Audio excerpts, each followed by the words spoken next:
Waiting on Marker to come get that thing. But Chris come by and dropped off the 388 that I built for him. Said it was making a little noise up top. They changed the oil and stuff in it, and he was out, you know, ripping on it a little bit, and it got a noise in the top end, and pull the valve covers off and prime the oil system. It could have lost a lifter. He said he let his uncle drive it around for, you know, 3 days or so. And with these solid rollers on the street, if you don't, when you're sitting at a red light, if you don't blip the throttle every now and again and get a little oil splash on the lifters, it starves them for oil. So if his uncle was just kind of cruising it around, wasn't really opening it up, it could have starved the lifters for oil and just killed a lifter. Or the lifters, I mean, when I put this thing back together, they were the original lifters that was on the roller cam. I just replaced one because one of them had broke. Because Chris ain't got a whole lot of money. He's like everybody else, just like you know, just like me and everybody else. He ain't got a whole lot of money to buy all brand new stuff every single time. So we use what we can and make do. He bought the cam and a lifter, and that's what I put in there. A lady ran out in front of him, and he tore up his diesel truck, his work truck. So he was driving the Chevelle for work, you know, hauling concrete in the back up and everything else, that is so cool. That's what we do. I've done the same thing. I was driving 74 every single day. Dad used to drive that black truck well, he drives it now, but he used to drive it every single day to and from work, you know, pick us up, take us to school when we was little kids. And it had 456 and 11 to 1 compression, and it was killer. 3,800 stall or 3,000 stall in it. But also, the cam that's in this is too big for his converter and his transmission combination, so more than likely what I'm going to do, even if nothing's hurt, I'm probably going to put a different cam in this, probably go with a hydraulic flat tappet. That way there's not a risk of, you know, worrying about roller lifters and stuff like that. He wants to just drive this thing and drive it. So I'm going to pop it apart and check everything. I'm going to prime it and check the oil up top and see what I can see. I'm going to pull the dipstick tube and look at it, and I'll probably drain the oil and see what the oil looks like. But he said when he drained it, everything looked good. I mean, everything was fine. It run perfect when he pulled it in there, and then they changed the oil in it, and before he left, said he did him a big old cooker, and then it started making noise up top. So when it goes back together, if we do a cam swap and stuff, I'll make it even more tailored to his combo. This is more tailored to high RPM and stuff like that, and he just don't have that. He don't have a loose enough converter, and his transmission and it just shifts on its own. So I'm will tailor him something from, we'll say, idle to 5,000 RPM, just torque monster, instead of, you know, higher RPM horsepower. So that's what I'm fixing to do. Fixing to prime everything, check everything, and see what's up. But it ain't his fault. It ain't nobody's fault. It's just sometimes things happen. If it was a lifter, that's the risk you run with running solid rollers on the street, you know, for a long time. They just, sooner or later, they give out. A roller lifter is it's not an if but when type deal. Now, I get away with them. I drive mine all time, solid roller lifters and stuff in it. I built a lot of engines like that, and, you know, you can get a lot of miles out of them, but sooner or later, one of them will fail, and that's probably what's happened. It's probably had a lifter failure. But we'll check and see. All right, pop valve covers. I can't feel anything anywhere as far as wear. My lash feels like it's exactly where it's supposed to be. That was pretty loose. That might be his noise right there.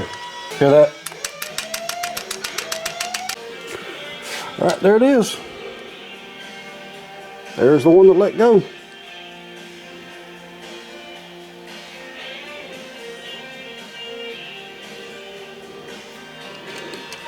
I wouldn't trust them lifters anymore. They've reached their point of fatigue. But yeah, we'll go with a hydraulic flat tappet deal and eliminate that. But that was the one that I pointed at that I told you was loose. But there it is. It's broke. So I will fish that material out of there. It's probably a bearing or something down in the bottom end. I don't think I hurt the bottom end of the engine at all. I think it's just crap laying down there. But all right, cool. I mean, it's not cool, but that's something. That answers the question. All right, all lifters are out, intake's off, water pump, timing cover, all that stuff's off. There it is. That lifter, she let go. it quit spinning. When it quit spinning, that's what happens. So I'll check the rod and main bearings. Everything's fine. I mean, probably couldn't hurt to put new bearings in it just to be safe. But all right, the end place still set just where I had it. Nothing really wore. No movement in the rods or nothing like that. Everything looks good. I found the wheel from the lifter. I found the roller bearings and all that stuff in the bottom of the pan. Dropped the pan off before I flip the engine over. I always do that when there's something that I know is tore up. If I know there ain't nothing tore up, I'll flip it over and pull the pan off. But if there's something tore up, I usually find it at the bottom of the pan. But everything looks good. I don't see no bearing material. Nothing seems loose. So I'll pull a rod and a main and just look at everything. But I'm sure everything's fine. So I need camera lifters. I'm gonna flush this thing, clean it real good, and should be set. I should be able to reuse the same bearings and everything. But, all right, there it is. Diagnosed and found. Now time to fix it. That's a wrap on that. I got other stuff I got to go do today, so I got to cut out about 1. All right, fixed to do Chris's 388. It's a rebuild kit. New cam, lifters, all that stuff. The cam I went with is the Summit 1785. It's a 450, 450, 274, 274 advertised, and I think a 218 duration on a 106 lobe separation. This is going to be a perfect cam because this transmission's got a turbo 400 that doesn't have a kit in it for shifting, so it shifts itself at like 4,500 RPM no matter what you do. And he's needing to get a new converter, so I'm going to take this combination and build a low RPM torque monster, and it'll be perfect for what he's wanting to do. Like the original combination I put together, I thought it was going to be like racing it and everything else with the roller cam and all that, but that's not what he's into. He just wants to get out and enjoy his car and drive around and do burnouts. So this combo right here will do killer crazy burnouts. The RPM range will be about 1,400 to 5,100, somewhere in there. Or 1,200 to 5,000, somewhere in there. So it'll be plenty good enough for what he wants to do with it. And it's hydraulic flat tapping instead of a roller. You got to change the valve springs and all that stuff. I got different valve springs for it. But yeah, gonna change all that and prime it, put it on the stand, fire it up, and break the cam in. Okay, this radio is just too loud. Okay, we get it. Your heart's broke. Good for you, buddy. His heart's broke. Keep singing about my poor broken heart. I'm so sad. Oh, I'm not in love anymore. Yay. Get yourself a hot rod, buddy. But anyway, like I said, this is the Summit 1785. It's got all the aggressive sound of a really radical cam, but with all the street manners that a combination like this is going to need. Yep, I got the block flushed, everything cleaned. I'm not going to pull the heads. I'm going to leave the heads on. I can change the valve springs with the heads on the engine with my tool. But yeah, pulled the bottom in. I pulled the rod caps and main caps. Everything looks fine. What little bit of material went through didn't hurt nothing. So she's good. But he had a solid roller combo and one of the lifters let go, and you know what happens when one of them lifters lets go, it becomes a whole thing. But I was able to find all the needle bearings, everything. So we go with a hydraulic flat tap, and he won't ever have to touch the cam again. You don't have to adjust valves, adjust lash, or none of that like that. He can just drive it and drive it and drive it and drive it. But you got to run good oil in it. You got to run the VR1, and you have to do oil changes religiously. You know, certain amount of miles, oil change. Certain amount of miles, oil change. Otherwise, your cam will go flat. All right, I'm gonna shut up and slap this sucker together. All right, here's the cam. Summit. These are actually comp cam cores. So everybody's like, "Oh, you can't run a Summit cam." Well, I got 2 of these. There's one of these. Oh, there's actually one in this engine right here, and there's one in Dad's black truck, and he drives it every weekend, Saturday and Sunday. As like I said, these cams are killer. They are really good cams. The lifters, you got to buy good lifters. Don't buy the cheapo lifters. You got to buy the good lifters. I'll show you what I'm talking about with them. I can show you right quick. The really good lifters. See that right there? See that? That's what you're looking for in a lifter. And I got these gloves on because I'm fixing to lube that cam up. But gotta put the assembly lube on it with a break-in lube. Assembly lube should be good. Oh yeah, these are all comp cam cores that Summit buys and puts their label on. Because if you ever look up the profiles is the same as a comp cam profile. All right, put this thing together. Cam's in, timing covers on, oil pans on, lifters are in. Nice, fancy, brand new lifters. Real nice lifters. Now I'm going to change valve springs and slap the rest of it together. Alright, got the valve spring swap, got the rockers on, had to change push rod length from a 7.9 to a 7.8. Those were plus 100,000ths taller. These are your standard height push rods. Yeah, just got to set the valves and I can slap the intake and stuff on it, dump some oil in it, prime it. Alright, got the top, everything's together, pulleys, all that stuff. Valves is set. Shot the intake black because it looked awful, so it looks better black. Alright, there it is all together. Valve covers, everything. Spark plugs in. Just got to slap some oil in it, the filter, and prime it. And I'm building the carburetor for it now. Alright, this is Chris's 388. I'm priming it right now. You gotta pull the valve covers off, make sure you get oil of the rockers, but oil jumps right up with a drill. So, it was about 60 a little while ago. So I'm gonna pull the valve covers off, rotate the motor around, and prime this sucker. And hook everything up, fire it up and do a break-in. Alright. Just waiting on that, which I probably need to turn the bouncer just or the crank, rotate the assembly a little bit. And pop the valve cover off and check it. Alright, we got oil in all of them. Just waiting on this last one and this one right here, which I probably need to rotate the motor to get those to oil.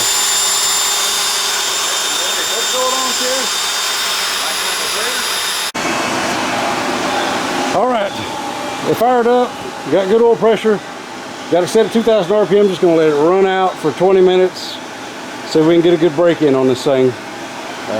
Got Squirrely up here front, helping with the airflow, got the fan and the radiator. I'm going to fire it up and just run it. I had to shut everything down so I get my stopwatch. And I'm going to set this right here. But you got to ignore this starter because it ain't shimmering right at all.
Alright, you need to adjust the timing and adjust the cowl.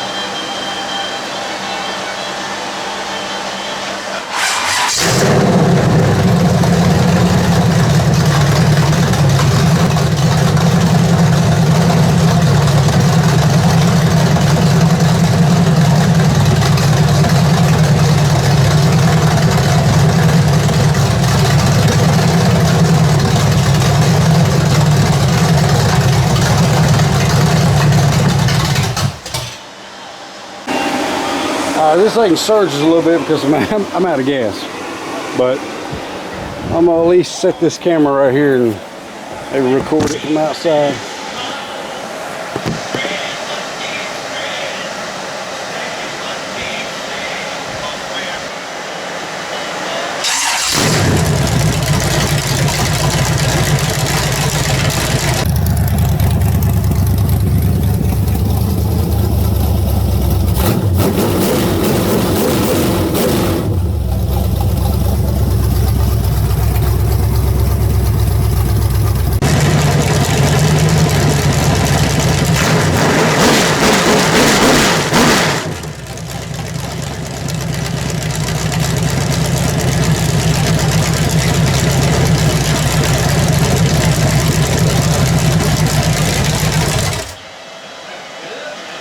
Yeah, not bad.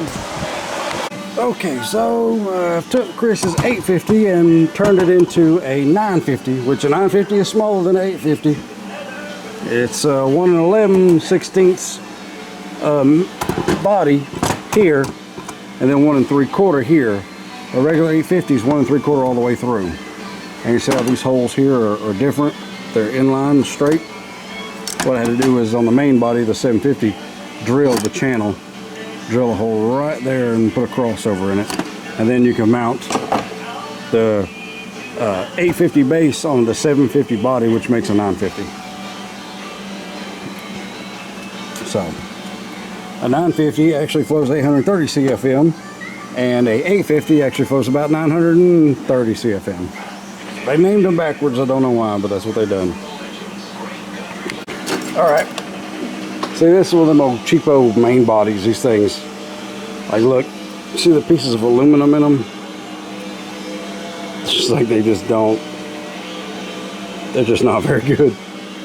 Look at the boosters. See the boosters are crooked?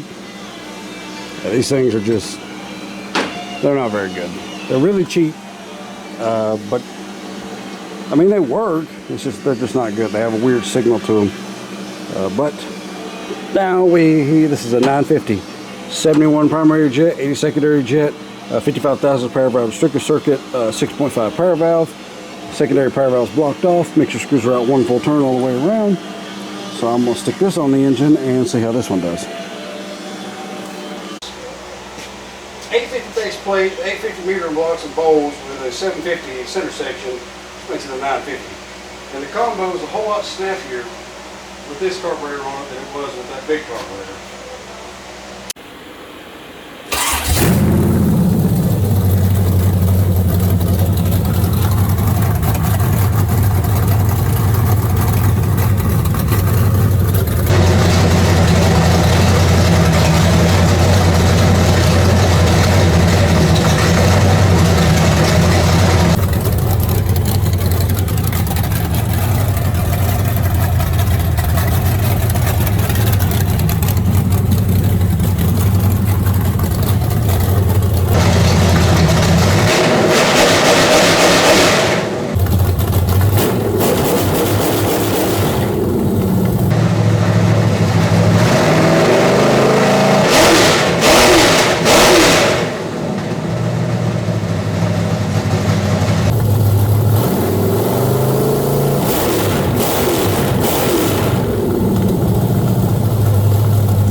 I think it's good. Man, it's clean. I'm gonna call her good right there. Clean, man. Pretty spunky, and that's conservative timing on 87 fuel. Wow. Yeah. All right, there you go, Chris. This one is in a whole sight different than the last combination. It'll be a tire killer. It's got all that low end torque, so it'll be fun. His transmission has got a stock turbo 400, and the stock turbo 400, they shift themselves at a given RPM no matter what. So the other combination with that roller cam in it started it making power at like 3,500 RPM, and this transmission would shift at like 42 or 43. So you couldn't, it was just terrible. Plus this works with a stock converter. It's supposed to work with a stock converter. Don't sound like it'll work with a stock converter, but it's supposed to. So this will be a low RPM torque monster. So it'll be good. He's got all the stroke of a 400 and the fuel economy of a tuned 350. We got 71 primary, 80 secondary, no power valve, 0.055 power valve restrictor circuit, and 6.5 power valve on the primary side. So there it is. That's a wrap on Chris's 388. Take it all apart, take it off the stand and all that. Probably wouldn't hurt to run the valves again, but I think they're probably fine. I don't hear no clatter, nothing like that. It's awful responsive if there was something a little bit out of adjustment. I don't hear no valve train noise. So I think it's good. So I'm just going to tear it down, and I might pull the valve covers off and check, but I'm pretty sure everything's fine. No material in the oils, nice and clean. It's been heat cycled and broke in and run, so she should be good. Distributor is locked where it needs to be. Carb is tuned. All he's got to do is take it and put it in his car. All right, this is Marco's 283, and this is Marco, folks. Come on, how far did you come? Where'd you come from? 10 hours away, Nicholson, Pennsylvania. All the way to come pick up this little 283, so you can go race. Give her hell, boys. That's right. Well, that's cool. Yeah. So. Hell of a job, brother. Hell of a job. She sounds good. It ought to pull good. It ought to do well. But he wasn't so much interested in torque, or he wanted one that would turn up and have that small block sound to it. Yep. So, but she'll make some power. It'll be good. Yep. The heads, like I said, I couldn't tell everybody what the deal with those heads is, but the heads and that cam is going to make this engine. I'd shift it at 7. Should be good to go. All right, I got to grab a marker and sign this thing, a paint marker. So, but I just want to show everybody. That's the man right there.